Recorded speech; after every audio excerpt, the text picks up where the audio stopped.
Progressive education is a really very famous term these days.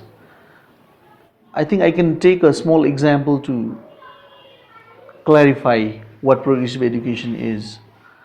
Say a teacher is trying to teach students in grade 5 maybe the history of Kathmandu Valley, and the teacher has one option of taking out what's in the book, for example the Manjushri story or the Buddhism legendary story or some other story about that relates to the origin of Kathmandu Valley, and read out things from the book and simply pass on information to students.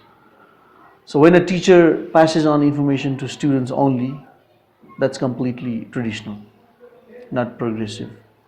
Whereas if the teacher helps students explore what they already know, or not just that, the teacher takes students to Chobar and the teacher allows students to see how this water is flowing outside the Kathmandu Valley and get students to explore about it, and students ask questions on their own way to the local people there, or refer to certain resources and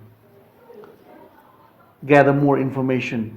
So some independence is there, some choice is there, some collaboration is there, some hands-on exploring it by going to the relevant place is there. When this mixture of inquiring on their own is there, we can call it a perfect progressive education.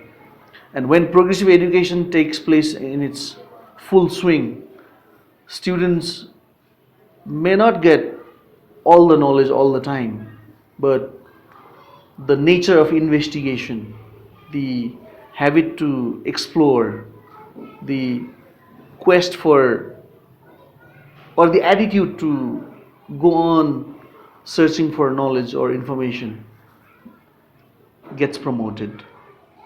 As a result, they learn to work with teams, they learn to work with any kind of community, they learn to accept any kinds of differences, and they also learn that it's okay sometimes to not know, but keep on trying, actually. Now, when we look at this school or any other school that claims to do progressive education, it's extremely very difficult.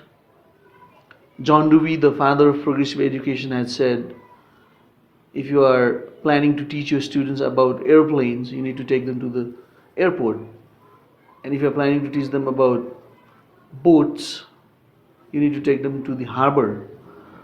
If you are planning to teach them about animals, you need to take them to the farm or the forest. This is extremely very difficult, but at John Dewey School we make an effort to, in a way, be a little relaxed when it comes to conventional education and examinations and books, and look out for opportunities to get students out of school, get students do things, so that our students are encouraged to bring not only books to school, they bring so many other stuffs. Now, I'm not talking about gadgets and junk food here, but other stuffs, maybe batteries, maybe magnets, maybe pins and ropes and whatnot, so that they can put things together, they can experiment and try if something can be made out of it. At times it looks confusing, at times it looks not too linear, but then I think we let students try a lot of things here, and that's one strong feature of progressive education.